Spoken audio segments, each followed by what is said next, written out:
Well, welcome everybody. I'm Dr. Ryan Cole, Senior Fellow here at the Independent Medical Alliance. Welcome to this week's weekly show of the IMA, Farming for the Future, Reclaiming the Integrity of Our Food. We are in for a treat tonight. We are joined by two incredible guests.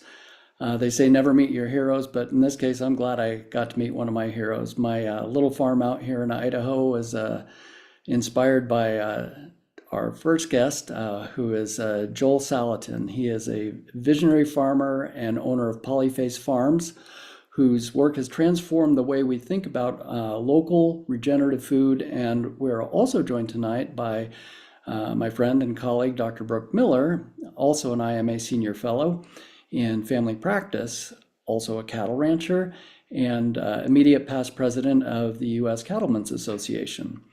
But before we bring on these incredible guests, let's set the stage and take a short minute and watch a video from Joel before we kick off tonight's discussion.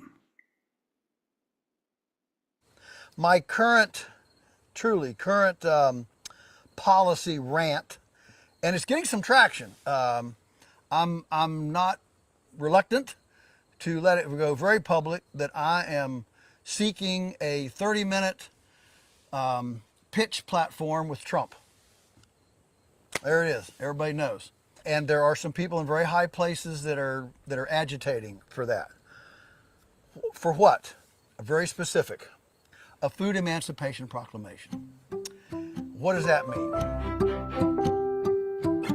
What that means is if you and I, as consenting adults, want to exercise freedom of choice to give our microbiome provenance agency, these are all phrases, right?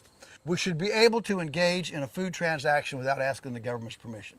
Period. Across the board. I don't care whether it's raw milk, homemade charcuterie, cheese, butter, tomato soup, bone broth, whatever it may be. Neighbor to neighbor food transactional commerce should be able to happen without a bureaucrat involved. Right now, our food system is fundamentally enslaved and shackled to a plethora of scaled prejudicial food regulations that prohibit direct food trade, food transactions between neighbors without the government's permission. Well, welcome to the show, Joel, and well said. Your food emancipation proclamation is, I think, what we need, obviously. And, it calls for a breaking free from this industrial system. And here at the IMA, we see a clear parallel between the food system and the efforts we're making to liberate medicine from corporate control and bureaucratic control. And you're doing the same in the food systems. And how do you feel about where things are? These parallels between health, food, and how can health emancipation and food emancipation improve our society? And what parallels do you see in terms of freedom? Because what you're talking about is what we used to do for hundreds of years in this country. So, floor is yours, my friend. And actually, what's still done on most places of the world. Yeah. In communist China, you can butcher a cow in the backyard and cut it up and sell the steaks to a 5-star hotel without any regulations whatsoever. And so we are too sophisticated for our own good in this country.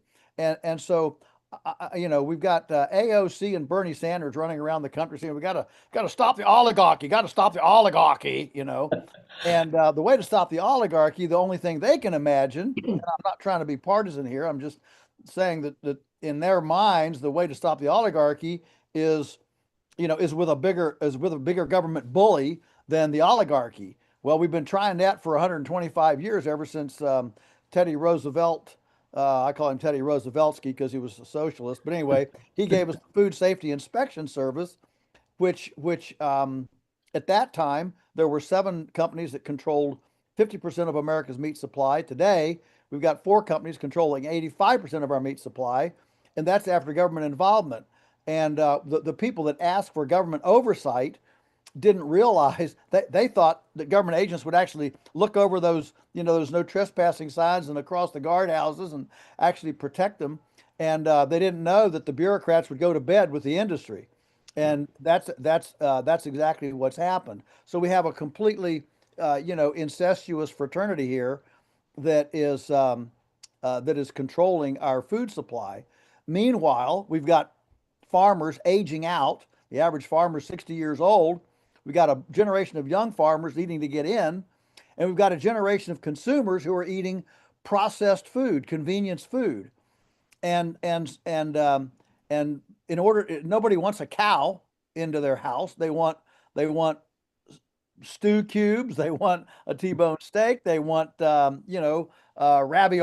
Okay, they want a hamburger, and so between the farm and and that convenience food consumer is a plethora of regulations that make it very, very difficult, basically impossible for the average farmer. And I'm talking about cows right now, but I mean the same thing is true for everything. Um, to access their neighbors with convenience food. There's nothing inherently wrong with convenience food. I mean, leftovers are a convenience food, but they don't have to have MSG, red dye 29, and glycerin in them. All right.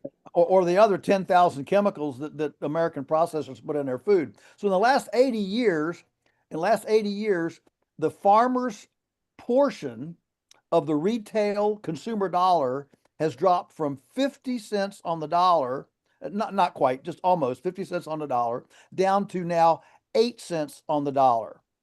I mean, I'm sure you've heard, there's more money in the cardboard of the Wheaties box than there is to the farmer that grew the wheat to go in the Wheaties. And so Wow. and so the fact is that the farm gate take of the food dollar has shrunk and shrunk and shrunk until there's simply not enough money at the farm gate level to capitalize and incentivize a new generation of young entrepreneurial farmers to enter the vocation. Hence, we've got old people wanting out, young people getting in, wanting in, but you can't, if you can't get in, you can't get out, and so both generations are stuck on this ramp here. Meanwhile, the consumer wants convenience and wants stuff without 10,000 additives in it, and farmers like me are willing to supply that to them, but we have a very prejudicial regulatory environment that makes it difficult for us to do business as neighbors. Well, it sure sounds very similar to the medical profession. Yes, yes, and just so you know that I'm consistent on this. I think there should not be any government involvement in medical at all. If I want to have a hospital for atheistic bow-legged Vietnamese people, and give them snake oil, I should be able to do that. And let people choose, because how do you exercise discernment? How do you get people making better decisions? Well, you do it by giving them responsibility for their decisions, so that they have to make a decision and then live with the consequences. As soon as you say, well, if the government has a stamp on it, you don't have to know anything about it. You don't have to make a decision about it. If you just look for the little blue buzz, if you just look for the USDA okay, then you don't have to think about it. And we've created a completely decisionally anemic culture who doesn't know anything about food, basically doesn't know anything about kitchens, and the result is a completely cheapened and cheated nutritional system that is clogging our hospitals with nutrient deficient people and toxicity. Yeah, and you can either pay your pay for your food now or pay your doctor later. And we it's almost like it's a planned ignorance societally, unfortunately. Um, Dr. Miller, you've spoken a lot about how farmers, physicians that were fighting the same fight together, the corporate capture, the loss of autonomy, the regulatory overreach. What's your perspective on, how these systems mirror each other? Because you're also in the agricultural business, and you've seen it for years. So Yeah, uh, I told somebody the other day, I just have the misfortune of being in two vocations or two businesses that are run by as corrupt big organizations as there are. Um, the food industry is monopolized by, big food, the big multinational packers that Joel has already referred to, and it's pretty ironic to me that we have a set of dietary guidelines that are way off, and the government is keeping the public safe by making us sick with crap processed food. And we can't go down, just like Joel was alluding to, we cannot go down the road and legally buy food from a farmer. As far as beef goes, you can buy eggs, but unless it's USDA inspected, you cannot purchase meat from me unless you buy the animal before it's slaughtered. They put so many regulations and rules on small packing industries or small packing plants. They make it tough for people, and they go to great extents. I mean, the fellow in Pennsylvania, last name was Miller. I mean, they were really going after him for selling food to his community. And that's absolutely absurd when those people were healthy, they liked his product, but the USDA or the Pennsylvania Department of Agriculture was going after him because they were protecting the citizens of Pennsylvania when they in fact were the problem in that situation. In the medical industry, just like Joel said, we have a USDA or government agencies that are basically captured by the industry that they regulate, and it's the same thing in the medical business. I mean, big pharma is about as powerful as one entity as there is, and we're producing processed food that's making people sick, and we have a sick care system that's been set up by the pharmaceutical industry, and unfortunately the medical schools and the journals and the media. We're great at sick care, but we're really crappy at keeping people healthy and actually curing disease. no doubt about it. I was we have a farm dinner every year. A couple of the organic farms have a big community autumn farm feed, and we get together and raise money for our local farmers market.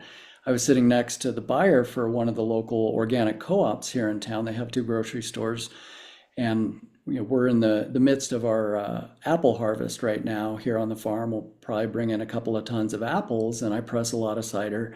And she said, "Oh, we'd love to have some fresh pressed cider." And I said, "Well, I don't have a commercial kitchen and I don't have the regulatory license. And so here we'll put plenty in the freezer, but it's just, what we're up against. What Joel's saying, just that opportunity to, I can gift it to a neighbor just as a friend, but I can't sell it without the government in between." Yeah, And and that actually belies the that explains that this is not about food safety. In our country, everything else that's hazardous, prescription drugs, fentanyl, methamphetamine, coke, name your hazardous substance that we can ingest. It all has a prohibition on buyer, seller, gifting. I mean, you can't, you can't buy cocaine. You can't use it. You can't give it to your kids. You can't give it away. And that's the way it is across the board on all these things, except for food. The prohibition is only on selling it. You can buy it. You can gift it. You can feed it to your kids. You can use it yourself. You just can't sell it. So clearly, this is not about food safety.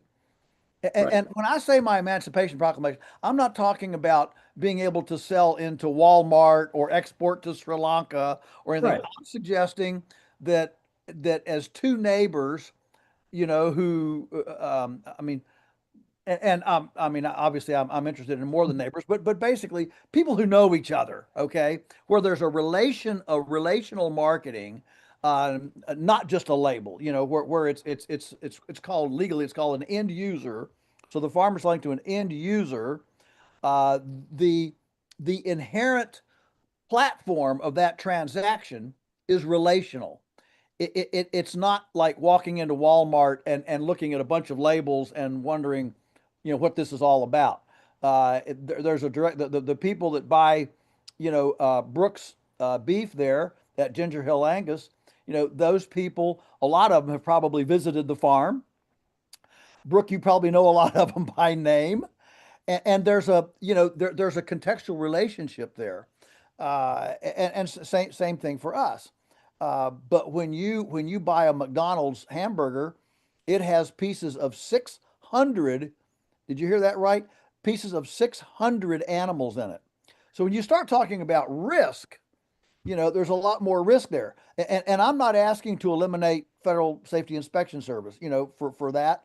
Uh, I'm not an abolitionist, but what I do want is a viable underground railroad so that those of us who want out of this of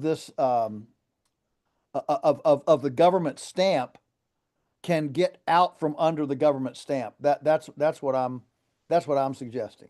Yeah, I love you that you bring that point up. Our little tagline at our farmers market here is farmers you can trust and food you can trace. And you bring up that point of this industrialized international food system, and we have parts of food from everywhere around the world in one meal. And just being able to transact neighbor to neighbor just sounds so much more logical, especially if you're doing it organically and in a regenerative manner. Um, so, I mean, we have you brought up, we have a homestead tsunami, and faith-based communities are returning to land. People are growing their own food again. I mean, what's your take on that, empowering people to reduce their dependence on these industrial systems? Well, it's a wonderful movement, and if you're not familiar with what I call the homestead tsunami, it's profound. I mean, in the last 5 years, we've seen literally 20 or more homestead fairs, festivals, expositions crop up around the country, from Coeur d'Alene, Idaho, to Ohio, to West Virginia, to here in Front Royal is the biggest of all of them, the Homesteaders of America. And what this is people who, many of them are urban refugees, but Hmm. but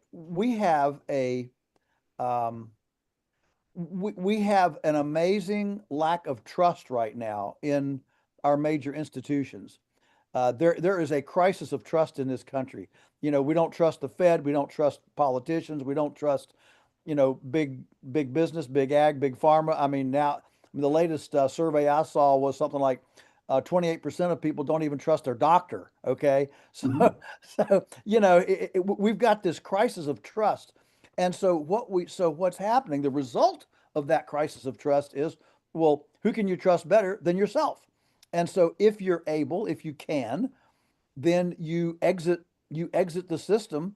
And this is not just about food, it's about all sorts of things. You've got defund the police, you've got smash and grab. I mean, who would have thought, just to give you an example of where things have gone crazy?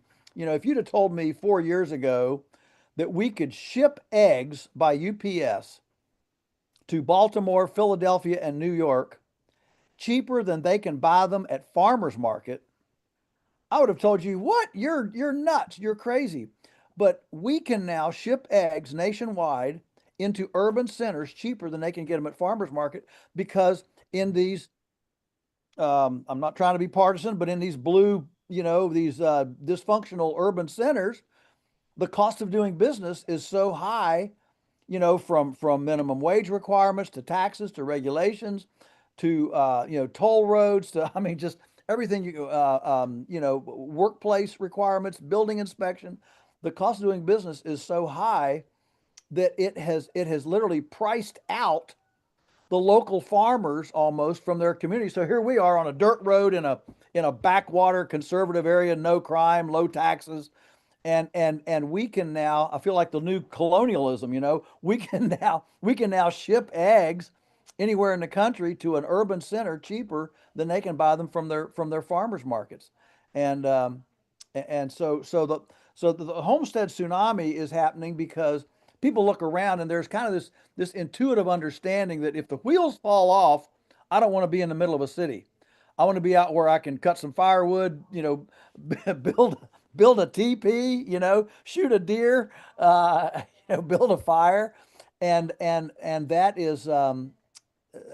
is developing rapidly as we speak, and I'm ready for it. I'm excited about it, and everybody who's in this space of teaching, teaching heritage skills from plumbing, from actual trades to spinning and weaving and making butter and charcuterie and summer sausage. I mean, everybody that's in that space is just having unbelievable success because the world's beating a path to their door. The new 401k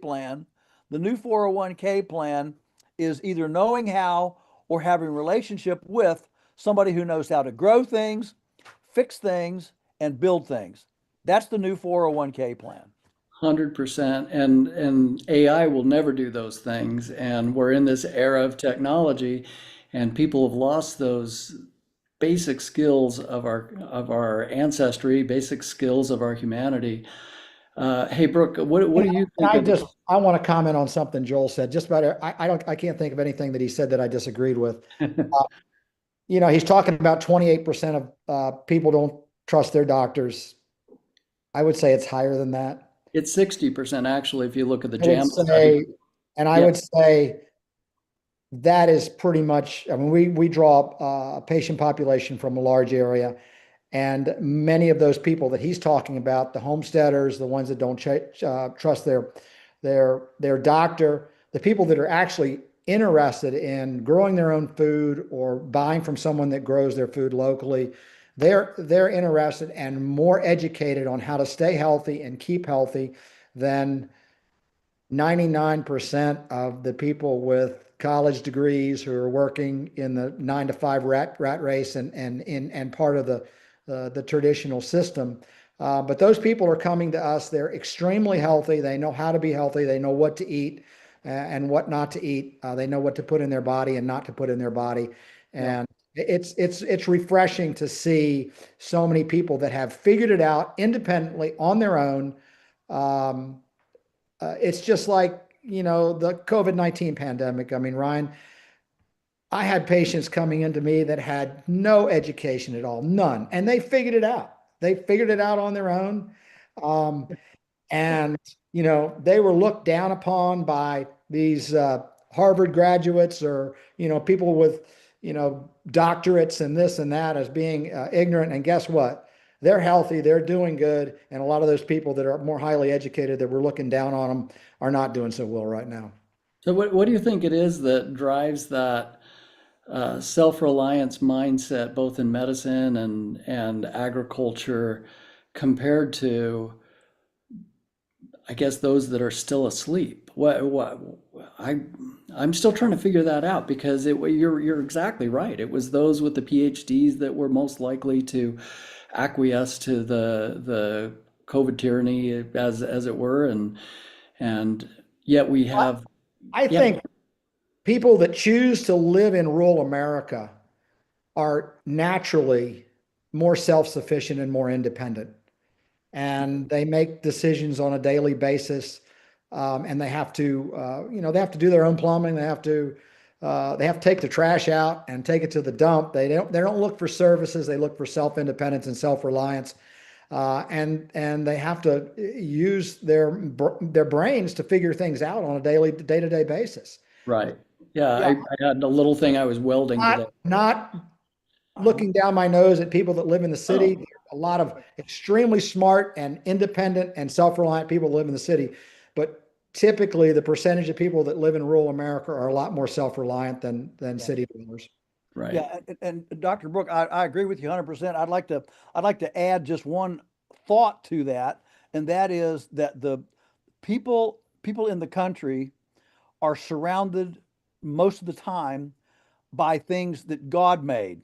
The trees, the grass, the weather, the birds, and people in the city are completely immersed in things that man made. And Mm. the difference that creates in your psyche is profound. Because when you think that, well, I've got the world at my fingertips and I can just tweak this button and that button and everything will be just the way I want it. You look at things and you look at problems and you look at policies differently than when you realize, wow, there's something bigger than me going on, something really wondrous and special going on, and I am simply a part of a much bigger design, a much bigger plan, and one stimulates hubris, one stimulates humility, and I think we can look at our nation, the blue red zones in our country. It's clearly an urban rural bifurcation between blue and red. I'm What's reminded, Joel, I'm reminded of that every day when I go out at sunrise and check my cattle and see Yeah, the sunlight coming off the grass at a low level. It just gives you a sense of peace and a sense of, everything's going to be good, everything's going to be all right, and God's in control. yeah, and yeah, you see the cycles of life, being out in nature. And I had the privilege of being on Joel's farm a month ago. And even though I'm in Idaho, we've got three Virginians here. I grew up in Virginia, so it felt like being home, being there. It was great. And yeah, what you're talking about, that morning on the farm and meeting the sunshine, and that independence and being able to fix things and problem solve, and the whole concept that God helps those who help themselves and the government helps those who don't. So, along those lines, I kind of want to shift to an interesting line of questions. Joel, you've been able to kind of avoid excess pharmaceutical interventions in your amazing way of regenerative farming. We have obviously this mRNA technology that unfortunately entered the human injection chain. We've heard a lot of rumblings about it entering the animal chain as well. Being one who's had healthy animals and raising them in a healthy way, and I love your phrase, and I'm not going to steal it from you. I'll let you let the cow be the cow, the pig be the pig, chicken be the chicken, but the chickenness and all that jazz. So, how do you feel about some of these interventions that are getting pushed into the larger food supply? yeah. Well, it's a great question. It's a good kind of segue. Um, so our position here, and I've been farming all my life, and so we've got many decades behind us and millions of animals. I mean, we run about 1,000 head of cattle. We This year we raised, I don't know, 30,000 broiler chickens, a couple thousand turkeys, 800 hogs. Got 400 laying hens. I mean, and this has been going on. So we've raised lots and lots of animals, and so we've been able to observe. We've been able to observe things, and about 6 times we've had we've had a disease problem, and that required some changes. And every single time, I could enumerate them all, but I won't here. But and they've been with different species of things, but every single time, it's always been our fault. We either weren't sanitary enough, hygienic enough, lack of dietary, proper nutrition, um, uh, bad management. Putting a bunch of cows on a bunch of brambles, and they got puncture wounds and black leg, and there's um, so my point here is that I've come to the conclusion that nature's default position is wellness. In other words, an animal doesn't get sick because it's pharmaceutically disadvantaged. It gets sick. Now, it could be that I chose the wrong parents, that there's a genetic weakness there. I mean, if you got 100 cows and and one of them gets pneumonia and 99 of them don't, clearly that shows you that there's a weakness in that one animal. I mean, so the problem is that when you vaccinate and you medicate across the board, you give everybody a crutch and you mask the weaknesses. So from a genetic and animal husbandry standpoint, when we across the board give crutches, we don't know who's got the weak leg. We don't know who's got the weak thing.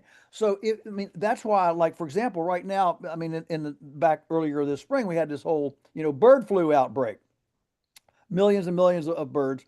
And there was not, even in the worst case, and I'm not here suggesting that bird flu doesn't exist. No, no, no. Bird flu exists. It's a real thing. All right.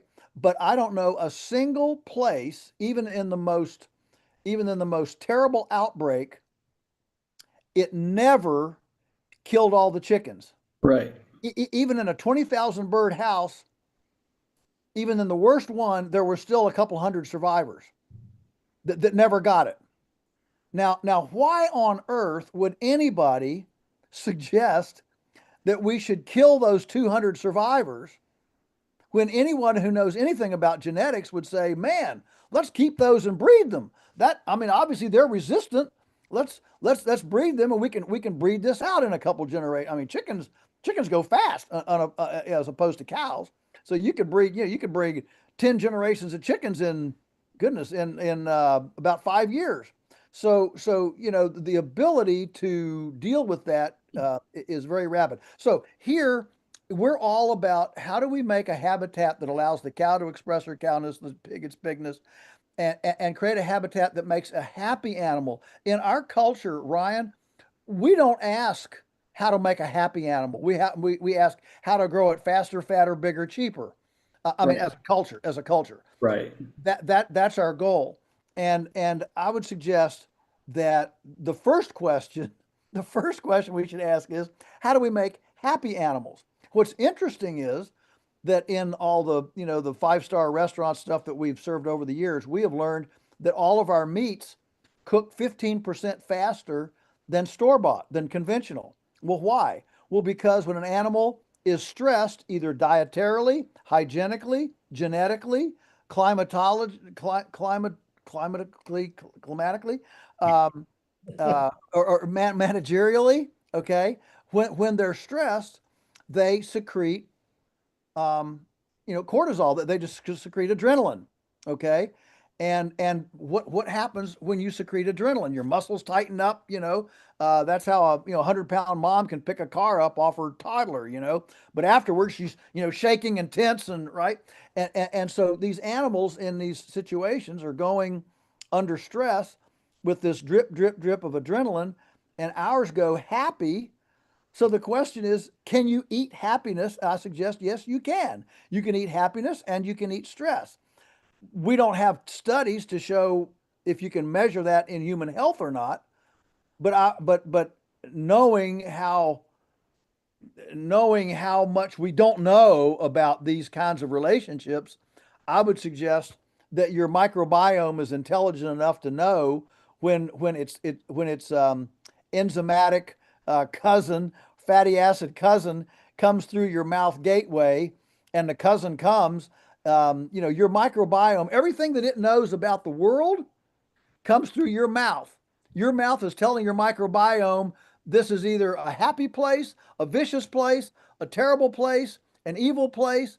And so it doesn't seem too woo-woo to me. I mean, it may sound so, but I don't think it's too woo-woo to think that our microbiome biology can tell if the provenance cousins coming in have been able to be in a habitat that makes them flourish and happy. I love that. And, it reminds me like when I move my cows or my sheep pasture to pasture and you open the gate and they go running out, you can just see them dancing with happiness. And experienced survival training Air Force Academy a lifetime ago. they would say, hey, before in survival training, before you kill, your one rabbit, your two potatoes, and your two carrots that the whole group gets after not eating for days, they're like, whatever you do, don't stress out the rabbit because that cortisol is going to change the taste of the meat. And Ah, that brought that memory to mind. But yeah, I think, eating happiness is a wonderful idea. And we hear you are what you eat, and I disagree with that comment. You are what you ate, and all life is a sponge or a straw, sticking its straw into the next sponge, sticking its straw into the next sponge.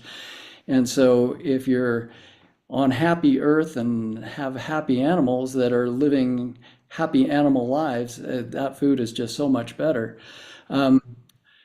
You gave a phenomenal talk at the Brownstone retreat recently, and I loved how you jumped into the regulatory stuff. And I'd like both of you to comment on, this construct. We as independent doctors are facing, challenges in medicine and building new systems.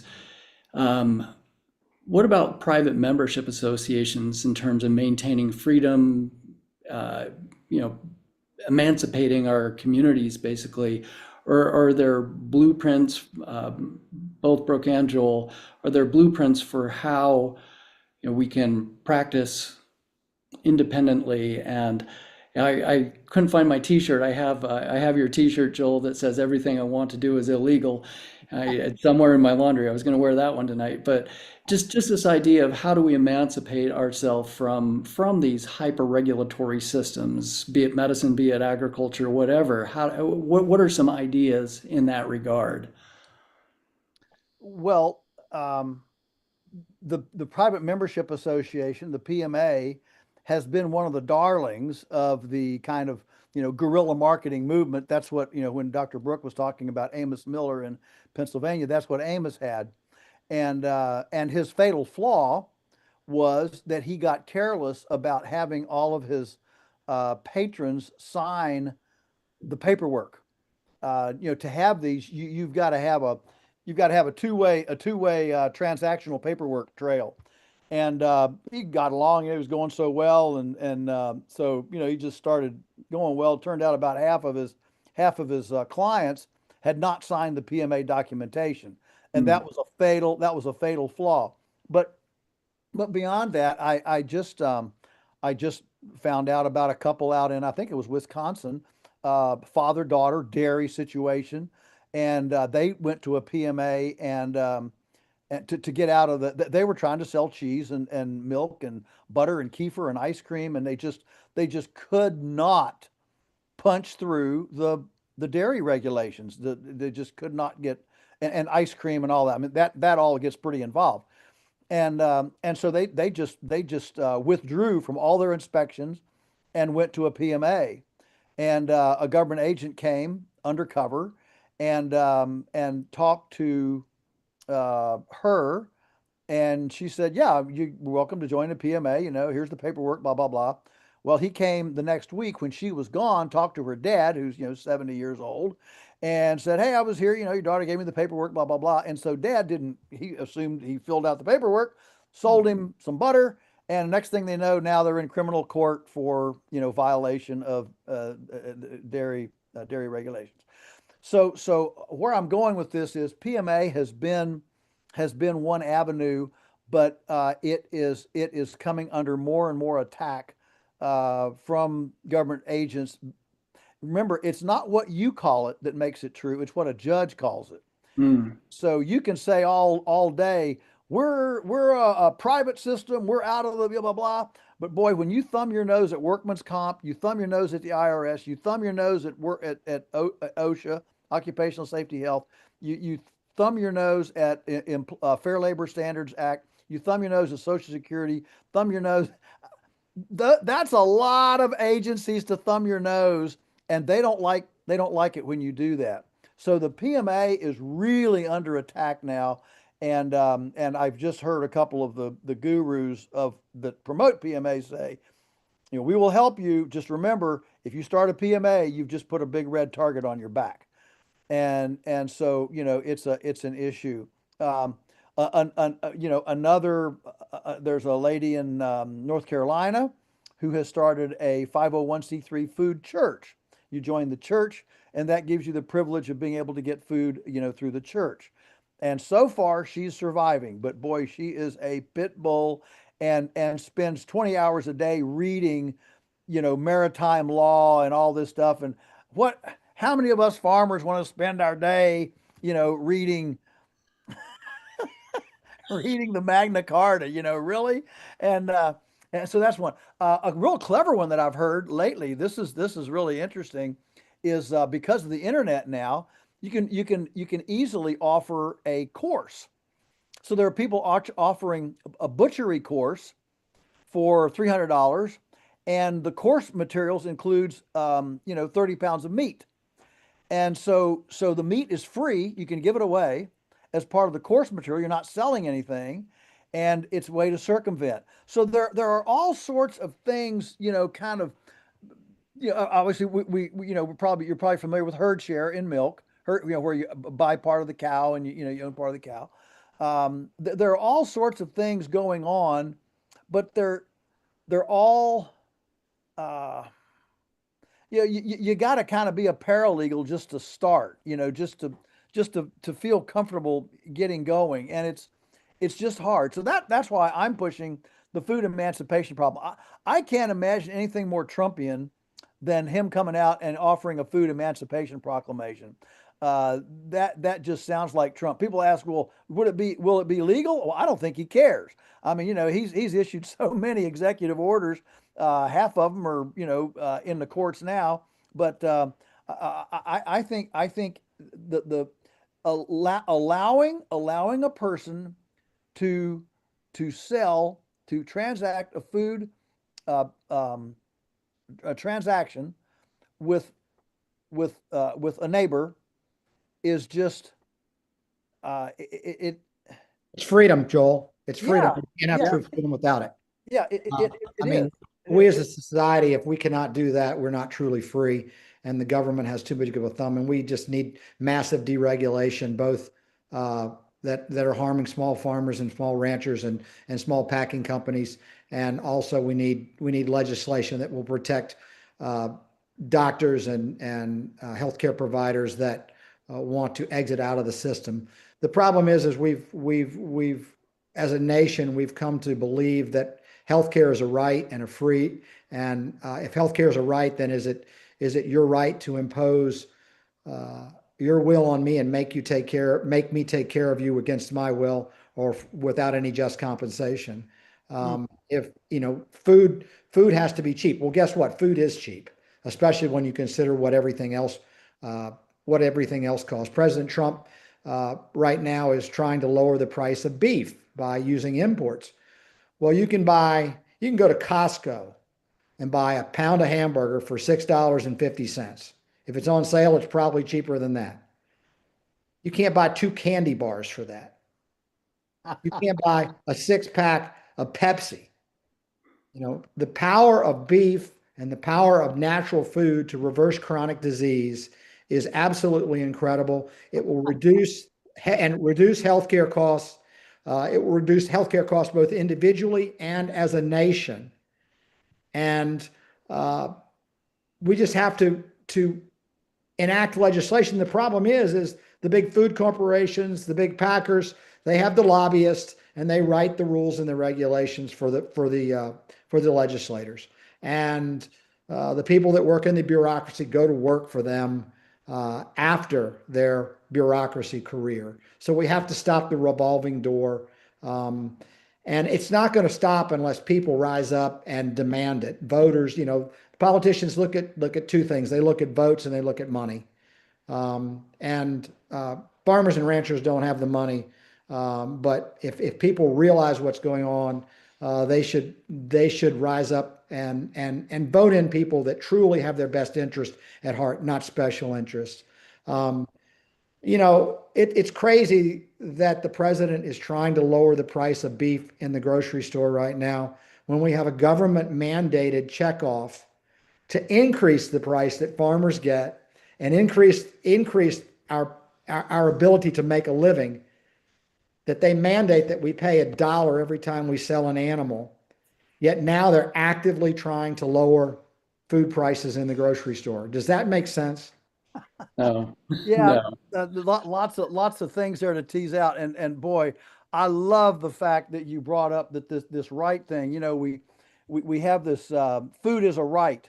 Well, there can be no human right that costs somebody else something. The only thing that can actually be a human right is something that doesn't cost somebody else something. And so you know, people are infuriated when I say you have no right to education, you have no right to food, you have no right to health care, because if you have a right to it, then you're saying somebody else has to pay for it. If I don't pay for it, somebody else has to pay for it. And that cannot be an inherent human right, which is why human rights are very, very specific. The right to assemble, that doesn't cost anybody anything. The right to speak, that doesn't cost anybody anything. The right to, you know, to be safe in your own property, you know, against search and seizure. That doesn't cost anybody anything. And so the rights that we have been very carefully chosen because they don't cost anybody anything. And so I couldn't agree with you more. And that's well said. And as far as Trump trying to you know, drop the price of beef, yeah, I'm certainly opposed to that. But it reminds me of a guy. My brother is a pilot, and he's got an A&P, fixes private planes for people. He's got a shop there in Waynesboro, and if you when you take flight lessons, I've never done it, but I'm telling you what I'm told. You can take flight lessons. You know, you're up there and you're a student, and it gets a little windy, and boy, you know, you start getting scared, and you start forcing. You know, you want to force the plane, and every instructor will say, you know what, the plane is made to fly level. Just take your hands off the controls and let the plane do what it's supposed to do. It'll be just fine. And we live in a time, don't you think, Dr. Brooke, that we've got this idea that every cultural malady requires some sort of government solution, some sort of government intervention. And I'm suggesting just the market works fine. People make decisions, they respond to stuff. And just get the government out of it, take your hands off the plane, and it will gradually level out and it'll be just fine. Amen. Yeah, less intervention, the better. You brought up a great point, Dr. Miller, in terms of, you know, $6 for a couple Snickers bars, and the majority of Americans, 75% of the food that they eat is now processed. And how do we get, for both of you, how do we get people back to regaining those lost skills that are so essential to our own individual freedom that you brought up, Joel? These freedoms, people are even afraid of cooking anymore. There are people that don't even go to their stove. Everything's a microwave, or just all these chemicals you talked about earlier, Joel, that are in our foods, and the dyes and the high fructose corn syrups and everything else. How do we get people just reconnected to this cycle of life? What do you think, Brooke? Gosh, I don't know. That's a tough one. You either got to want it or you don't. But I think leading by example is one good thing, and webinars like this is another good thing to make people think, hey, there is a better way. I can improve my lot in life. I can reverse my diabetes. You know, I tell my patients all the time that come into me, I said, you know, for most people, and there are exceptions, but for most people, health and wellness is simple. It's very simple. It's your diet. You don't put bad things in your body. Okay. It's your lifestyle. It's sunlight. It's exercise, and it's sleep. And if you get those basics down, 99.9% of people will be extremely healthy, and they won't need guys like me and you, Ryan. That's our goal. Put Yeah. ourselves out of business, make our patients so healthy they don't need us. And people that do work outdoors tend to live longer than those that work in offices. There's just something about those basic things that you mentioned and being in tune with those cycles of sunlight and real as food. as And a as a as a medicine and the medical community has vilified sunlight, mhm. absolutely vilified sunlight, and it is the source of all. It is the source of all energy. It is the source of all life, and uh, daily sunlight is so important to health and wellness, both mental health and physical health. And I stress that over and over and over again to my patients. You may have heard me tell this story, but when back in 2020, in November of 2020, when I was a bad person and I caught COVID, at least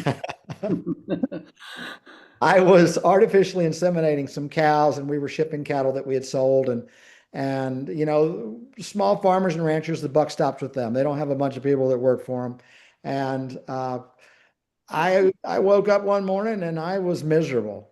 I wanted to lay in the bed, but I knew I couldn't.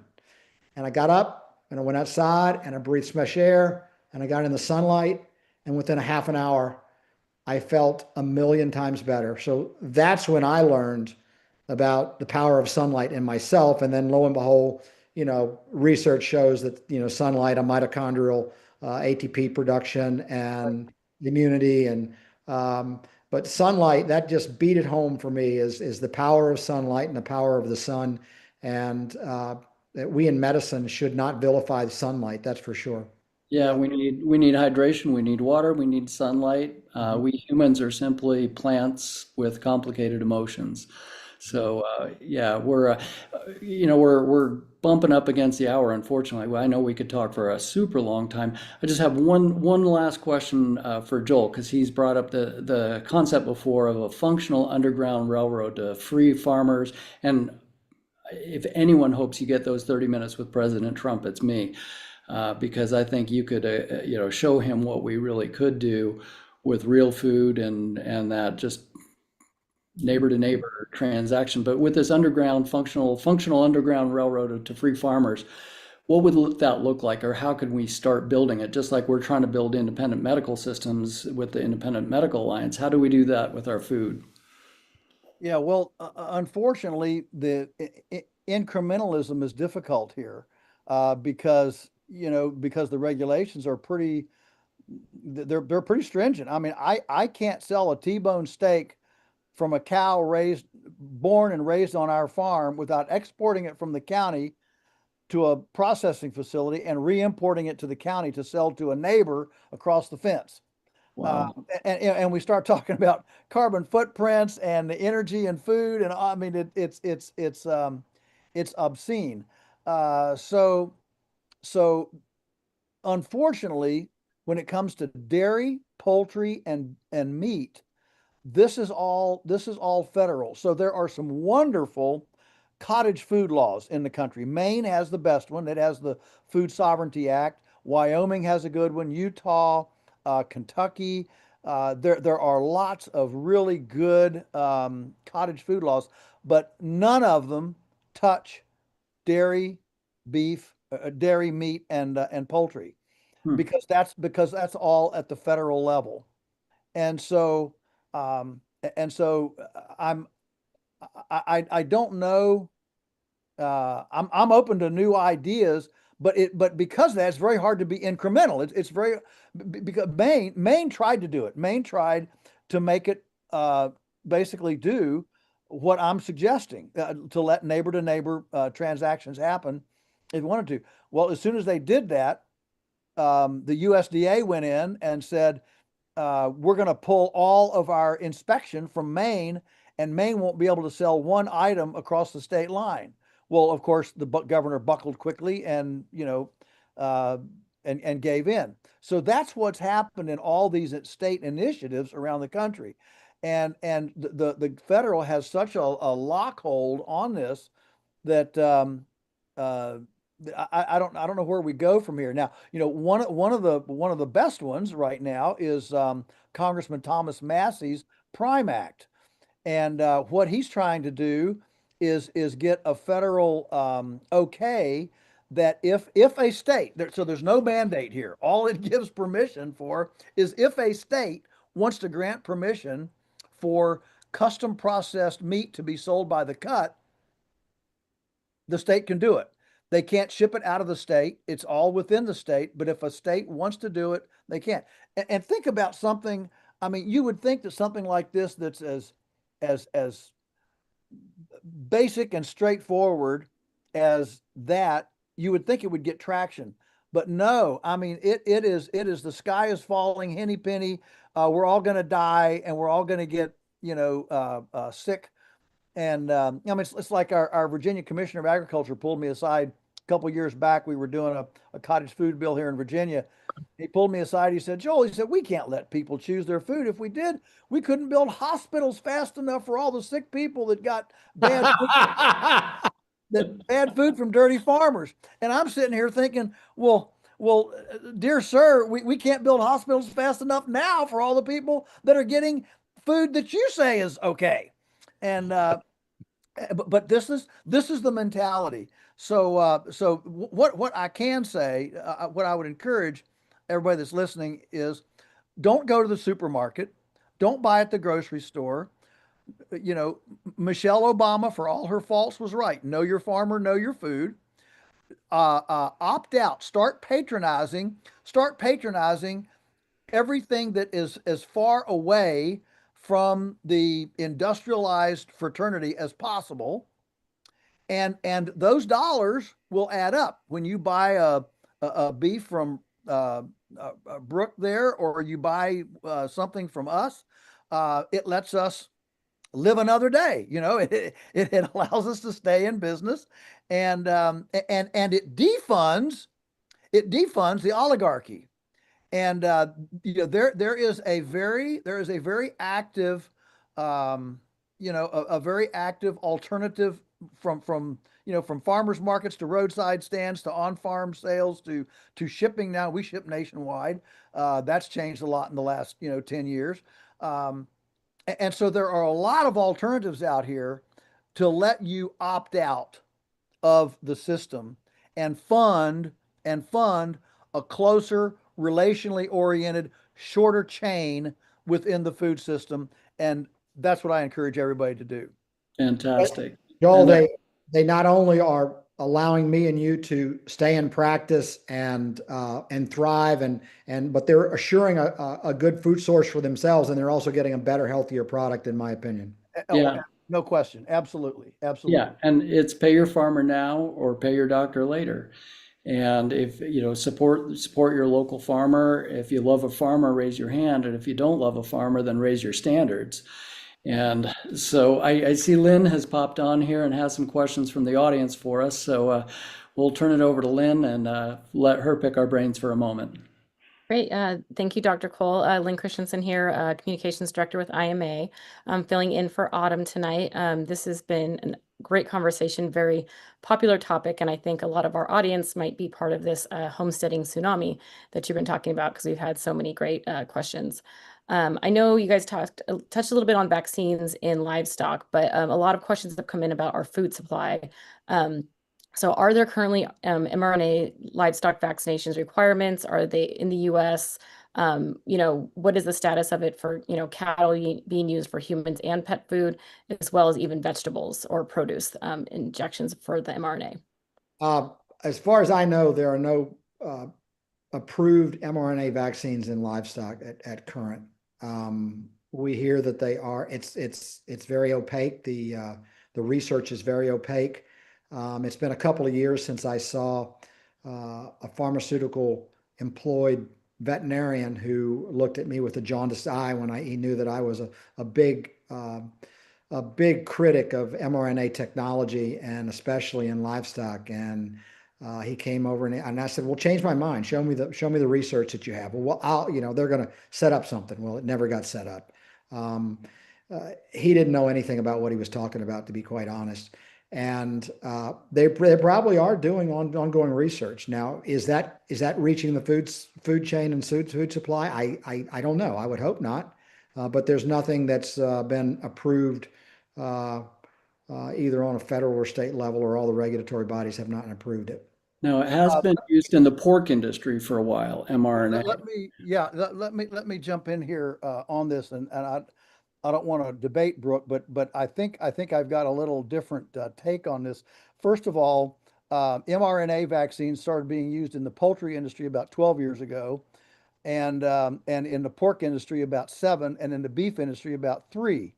We have written testimony, especially from Oklahoma, where cattle ranchers are using mRNA in beef. Now, Brooke is exactly right. There's been no approved, but remember the hormone RBST, RBGH, in the dairy.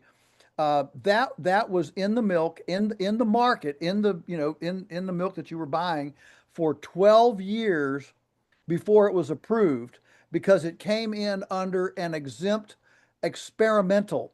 Remember COVID, the COVID mRNA, remember how they got that fast-tracked in, because this was experimental, which meant they didn't have to go through all the research, all the, to get FDA approval. In fact, I don't even know if it's approved yet by the FDA for sure, but it's all experimental. And so the mRNA, so what's happening in the livestock industry is the consumers have spoken, we don't want antibiotics in our animals. We don't want to be drugging our dinner. And mRNA is not a pharmaceutical. It is a vaccine. It is not, you can use vaccines in organic certification. So vaccines are not considered a pharmaceutical. And so the industry has been pushed to try to solve their antibiotic problems with mRNA vaccines. That's the way I see it. And so they can look the consumer in the eye and say, see, we're not using antibiotics. They don't tell them we're using mRNA. They just tell them we're not using antibiotics. The consumer's happy. They happily go out of the store with their bag full of T-bone steaks, and it's all okay. I've done podcasts on this. We have the written record, the testimony of especially ranchers who are using it as an experimental thing, and it's going right in to the meat supply. It's not being put off, differently. It's going right, just like RBST did, somatotrophin, back, 20 years ago, that was used for years before it ever was, was actually approved. So I think it's here, and but it's just being very hush hush right now, as the industry tries to present itself as antibiotic free. Wow. Thanks, thanks, wow. Joel, for clarifying that. I appreciate that. Yeah, that I think is enlightening for many of us. And we know that Hanna et al. Did that study that showed the COVID shot showed up in human breast milk. So it makes you wonder what's happening in some of these other industries. What else do you have for us, Lynn? Great. Yeah, no, I have another question from Anonymous. I know today it was reported that Secretary Kennedy is going to be looking at new federal dietary guidelines, and actually encouraging more consumption of high foods and saturated fats, including butter, cheese, milk, and red meat. I know that's kind of been the opposite of what has been out there before, and it's, red meat and animal fats have been demonized in the name of heart health. So what is your, maybe Brooke, from a physician's perspective, how do you kind of change that narrative with you, for years people have been told, don't eat red meat, don't, eat these fats, but now if that's a change in the, federal guidelines, how do you, build that confidence with patients, and then also for American ranchers, who've been fighting this misinformation? Well, unfortunately, the American ranchers for years have bought into the fact that fat is bad, and they promoted lean meat, and that's been a big thorn in my side. And I've always encouraged our beef checkoff to advertise the fact that red meat is extremely healthy, and it's a health food product. We had the opportunity to do a carnivore study with beef being the centerpiece with Cattlemen's Beef Board a couple of years ago, and the NCBA came out aggressively against this and said it was a fad diet and wouldn't work. And then Mr. Carnivore himself, Sean Baker, went on to Joe Rogan and sort of exposed him somewhat. But we need to get some randomized control long-term studies. I'm living proof that a carnivore diet is healthy, or a beef diet is healthy. Now, I don't stick to a carnivore diet right now, but I did when I needed to achieve something, when I needed to reverse. I was developing metabolic syndrome. I was developing hypertension. I was feeling old and I was looking old, and I went on a strict carnivore diet for about 8 months, and I never felt better. Since then, I eat meat. I eat beef every day. I eat red meat every day. There's not a day that goes by that I don't eat red meat.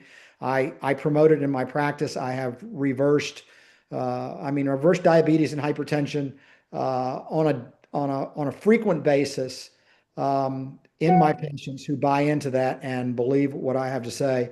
I find it funny that a lot of times patients come in and they go to their doctor and they tell them they got to lower their cholesterol. They can't eat red meat and this and that. So what'd your doctor look like? Well, 9 times out of 10, their doctor looked really unhealthy. And so hopefully my personal health and my personal journey has helped some people follow. And I have patient after patient after patient that has proven this. And we just need to educate physicians is what we need to do. We really need to educate physicians. Well, and the old food guide pyramid was a lobbyist lie. If you haven't read the book, Why We Get Fat and What to Do with It, by Gary Taubes, that goes through the whole history of how corrupt the old food guide pyramid was. So I'm super excited that Secretary Kennedy's bringing forth some common sense, new knowledge, and getting rid of some of those old guides. Absolutely. Man, wouldn't it be fun to go to your doctor and have him prescribe ribeye steak for you? I love Man, it. I'm telling you what, that's You're just going to the wrong doctor if your doctor isn't prescribing that for you, Joel. Come on over the mountain. I don't go to doctors. I haven't been to a doctor, in like 50 years. Well, that's a good choice. That's great. Well, we have tons of other questions, but I know we're running over a little bit. So maybe I'll just ask each of you guys if you have kind of any closing remarks you want to leave with our audience with on this topic, and we can kind of continue this conversation and probably have a part 2 of this webinar as well on this topic. That would be fun. I'll start just by saying, Joel, thank you so much for joining us tonight. This was delightful. And those of you who haven't read any of Joel's books, please do. It'll bring you back to common sense and a connection to the earth that we've lost. I'm grateful to you, Joel, because again, my little farm here in Idaho, again, having grown up in Virginia, but out here in Idaho, is designed after this book, The Sheer Ecstasy of Being a Lunatic Grass Farmer. And that is of being a lunatic farmer and talking about the soil and talking about life and earth. I wouldn't have my little farm and the way it runs if it hadn't been for reading that and learning from you years ago. So thank you for that. And folks, let thy food be thy medicine, let thy medicine be thy food. This is so important and just such a great topic. I'm grateful to Brooke for his friendship and being such a great colleague and standing for the truth, both in agriculture and medicine. And this is just a great opportunity for all of us to keep learning together. I'll hand it over to you, gents. I'll let Joel go last since he's the main attraction. I want to thank the IMA for continuing to search for truth, no matter what. We started out as a COVID organization, but now we're expanding out to health and wellness and freedom. And food is certainly part of freedom and health and wellness. I'm glad I got to finally meet Joel Salatin. I'm a well known in the cattle industry, being a immediate past president of the United States Cattlemen's Association, and everybody that I know outside the cattle industry, knows Joel Salatin if they're interested in farming and homesteading. And they always ask me, do you know Joel Salatin? Do you know Joel Salatin? Well, said, no, I don't know Joel Salatin, but now I do know Joel Salatin. I want to thank you, Ryan, for doing an excellent job, and Lynn and the Independent Medical Alliance for bringing these educational webinars to the public. I think it's so very important for the public to educate themselves. Where there is knowledge and truth, there's power. And I hope people will self-empower themselves. Start being more self-resilient and self-reliant. If you can't grow a garden, if you can't grow some chickens in your backyard, you should be within driving distance of someone who can, and reach out and try to make personal contacts. Go to where the source of your food is, see how they raise their animals, see what their practices are. and you'll be a lot better off, and so will they. So thank you very much. Great. So mine will be short and sweet. And again, thank you, Dr. Ryan, and all of you, IMA, Lynn, and Brooke, and everybody for creating a space, a platform for this. This is really a wonderful thing, and it's one person at a time. It's grassroots. It's from the bottom up. So thank you for the platform. I would just close with this. If you want to make a list, I mean, this has kind of been the way that I handle things. There are a lot of things we could be frustrated about. We can be frustrated about the national debt rate, the Federal Reserve, tariffs, Trump, Bernie Sanders, Biden. I mean, there's lots of things we could be frustrated about. And so sometimes I think it's actually cathartic to make a list of everything that you're frustrated or angry about. That's fine. And then let's turn all that on its head and do whatever the opposite of that is, whatever within our sphere of influence, and essentially make our mission to offer hope and help when everything else becomes hopeless and helpless. And if we will do that, we will have happy people around us. We will attract optimists, can-do spirits, and we will change our world one person at a time. Provide hope and help when everything else is hopeless and helpless. Amen. I love that. Yeah. Thank you all so much for joining tonight. We have a couple of closing announcements. You guys can go back to your farms now and finish harvesting. So thank you so much for joining us tonight.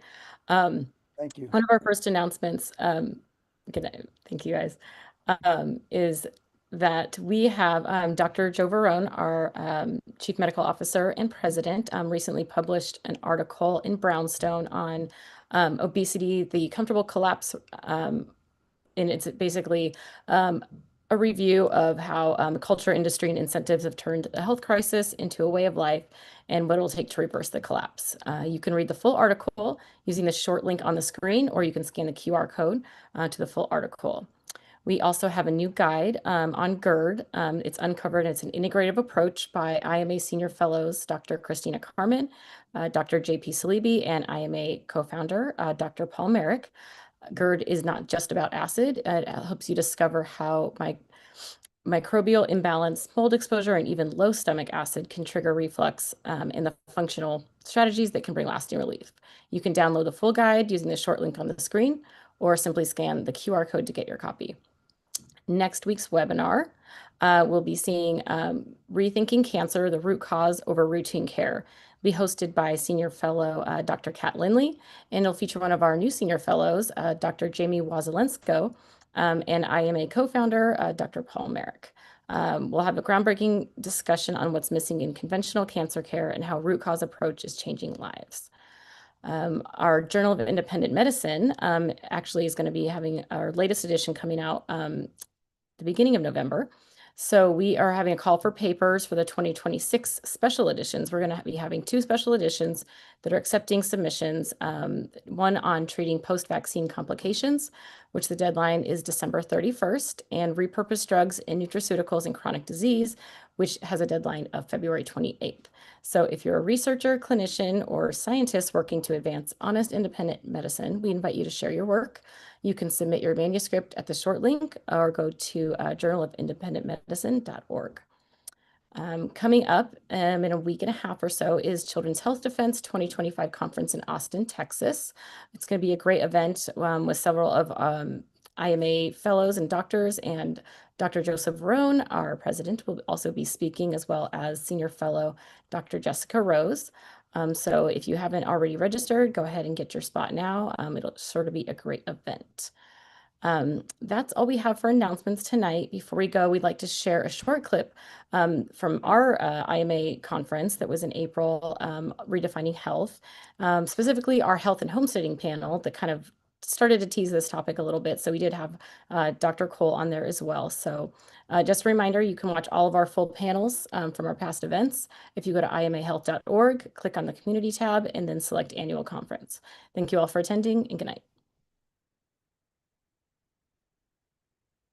Why are you farming, like macro picture, why are you doing this?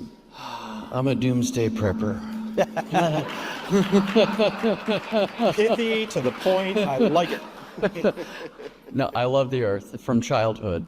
I was always a suburbanite, and my dad always had the little 12 by 12 postage stamp garden. My grandparents always had a garden from post-World War II in the Victory Garden era. And just whether it was grandma's raspberries or apricots or dad's cherry tomatoes, I always knew I would garden. But when I was 18 or so, I bought a Reader's Digest book that was called Back to Basics and learning traditional American skills that most of us have lost. And that was kind of my inspiration. I read that book and I knew I had years of schooling and debt to acquire and go through and discharge over the years. But once I got to that point where I could have a piece of land, I think it's just primal.